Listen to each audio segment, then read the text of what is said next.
الفيلم بيبدأ مع خبر بيقلب الدنيا. الليلة اللي فاتت لقوا طفل مرمي جنب قضبان السكة الحديد، عنده 10 سنين واسمه إيدن بيل، وده يبقى ابن المحارب الراحل فيكتور بيل.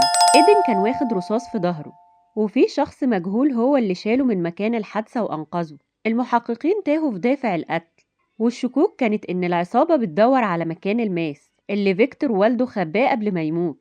في نفس الوقت الدكتور بيطلع الرصاص من جسم إيدن وبيسيبه عشان يجهز شوية معدات، بس بيتصدم لما بيلاقيه قام وقف وراه فجأة. بعدها بنشوف سمسارة عقارات بتفرج ليلى دان على بيت عشان تشتريه، وليلى كانت مستغربة جدا ازاي أصحاب بيت لقطة زي ده يفرطوا فيه، خصوصا انه بيت شيك جدا وهيتباع بكل العفش اللي جواه.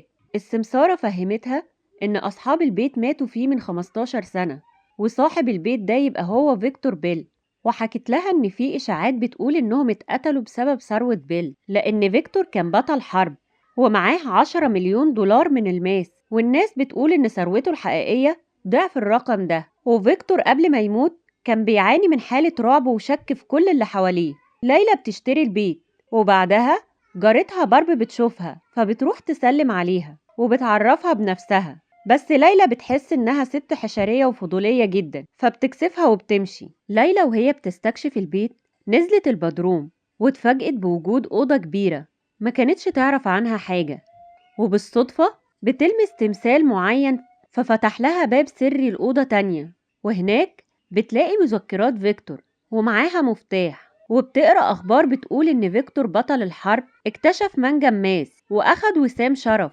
وخبر تاني عن ابنه إيدن الوريث الوحيد اللي الكل كان فاكره مات. وفي يوم ليلى بتسمع صوت خبط جاي من المطبخ وبتلاقي فازة واقعة ومكسورة، وفجأة بيظهر شخص مقنع وبيهرب فبتتصل بالشرطة وبيجيلها المأمور والنائبة.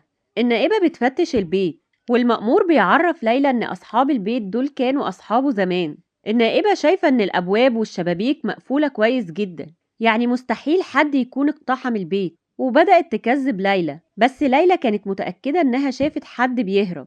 المأمور بيقول لليلى إنه هيخلي دوريات شرطة تلف حوالين البيت علشان يطمنوا عليها. وتاني يوم ليلى بتركب أجهزة أمان في البيت عشان تتحكم في كل حاجة بصوتها، وكمان معاها جهاز تقدر تراقب منه البيت كله. بعدها بيظهر واحد اسمه جون ومعاه خريطة وماشي عليها، بس بيجي واحد من وراه وبيخنقه وبياخد منه مفاتيحه وبيهرب. في نفس الوقت بيظهر فريق رئيسه اسمه سوزي وكانوا مراقبينه بجهاز تتبع، وسوزي بيتفاجئ ان ايدن لسه عايش وبيقرر انهم يراقبوه لحد ما يوصلوا لهدف. في الناحية التانية الشخص اللي ضرب جون بيروح لليلى على اساس انه هو جون المستأجر الجديد اللي متفقة معاه. الشخص ده كان باين عليه اثار الرصاص اللي عند ايدن، وده معناه انه هو ايدن ابن فيكتور. بالليل وهما بيتعشوا ايدن بيلاحظ ان الاكل اللي عاملاه طعمه زي أكل مامته، فبيسألها عرفتي الوصفة دي منين؟ فبتقوله إنها شافتها في مذكرات فيكتور اللي لقيتها في البيت. إيدن بيطلب يشوف المذكرات وبيلاحظ إن في صفحة مقطوعة، فليلى بتتوتر وما بتعرفش ترد عليه. في الوقت ده الباب بيخبط وبيطلع جون الحقيقي وبيعرفها إنه اتضرب واتسرق وما قدرش يجي في ميعاده. ليلى بتنادي على إيدن لأنها فاكرة إنه هو اللي نصاب، بس إيدن بيقفل الباب وبيمسك مسدس وبيقول لهم إنه محتاج حاجة من البيت ومحدش هيخرج غير لما يلاقي اللي بيدور عليه. في الوقت ده بارب بتلمح ليلى مربوطة في السرير فبتبلغ الشرطة والمأمور بيوصل، فإيدن بيجبر ليلى تفتح لهم وتطمنهم وتمشيهم، وفعلا ليلى بتعمل كده والمأمور بيمشي وهو حاسس ان في حد رجع من الأموات. بعدها ليلى بتاخد إيدن للمكان السري اللي اكتشفته، وفي الوقت ده سوزي بيقابل واحدة اسمها بي عشان تنضم لفريقه. ليلى بتسأل إيدن لو هو هنا علشان الماس، بس إيدن بيفهمها انه حتى لو في ماس هو مش عاوزه، هو بس عاوز يدور على دليل يحميه عشان ما يفضلش هربان ومستخبي طول عمره. وقتها بيلاقوا فيكتور سايب لغز بيقول حل اللغز ده هيثبت ان ايمانك اقوى بكتير من الذهب اللي بيتدمر بالنار. إيدن بيفهم ان والده كان بيعشق الشفرات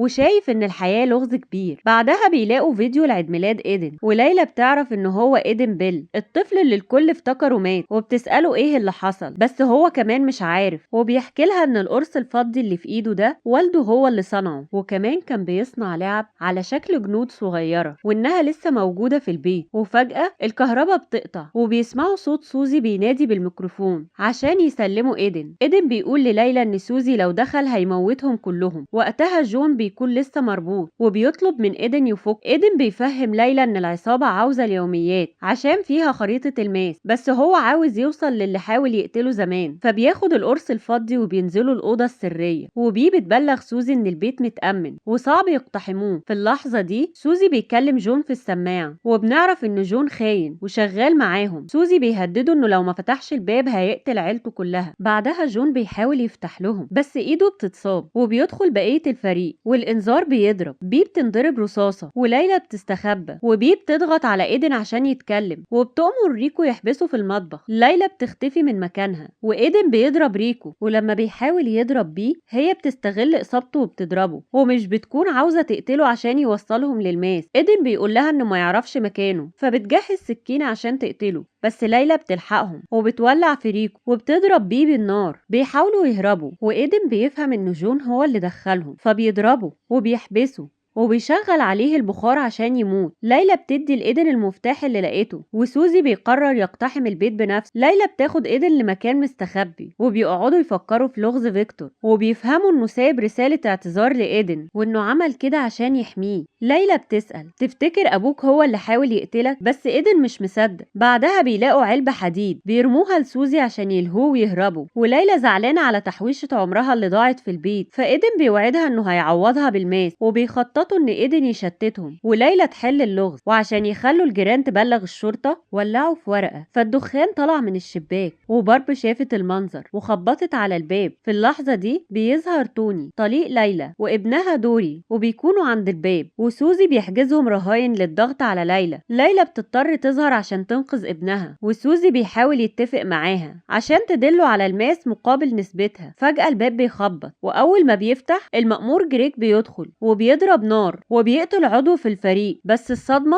ان المأمور جريك متفق اصلا مع سوزي. المأمور بيقلب على سوزي وبيضربه، وبياخد البندقية وبيقول ان الماس ده بتاعه لوحده. ليلى بتلاقي الورق المقطوع وبتقع في فتح التهوية، وبتتحبس في أوضة. إيدن بيحاول ينقذها، وبيفتكر لغز والده 316 وبيكتب الرقم. فالعلبة بتفتح، ويلاقي بصمة ايده هي المفتاح اللي بيفتح الأوضة اللي فيها ليلى. في الوقت ده المأمور وسوزي بيتخانقوا، والأرض بتقع بيهم في نفس الأوضة، وسوزي بيموت. المأمور بيعترف إن هو اللي حرق البيت زمان عشان يخلص من فيكتور وياخد الماس، بس لقى إن إيدن هو المفتاح الوحيد. فجأة بيدخل الطبيب اللي أنقذ إيدن زمان ويطعن المأمور، وبيحكي لإيدن الحقيقة إن والده هو اللي ضربه رصاص عشان الناس تفتكر انه مات، فيحس بالامان، لان والده كان مريض بالخوف البارانويا. الشرطة بتيجي وبتقبض على المأمور، والكل بيفتكر ان مفيش ماس. بس ليلى وايدن بيفهموا اللغز الاخير، الذهب اللي بيختبروا النار، ويفهموا ان الماس مستخبي جوه الجنود اللعب المصنوعين من مادة بتدوب بالحرارة. وفعلا بيلاقوا الماس جواه، وبيبدأوا حياة جديدة سوا. بكده خلص فيلمنا النهاردة. ما تنسوش تعملوا اشتراك في القناة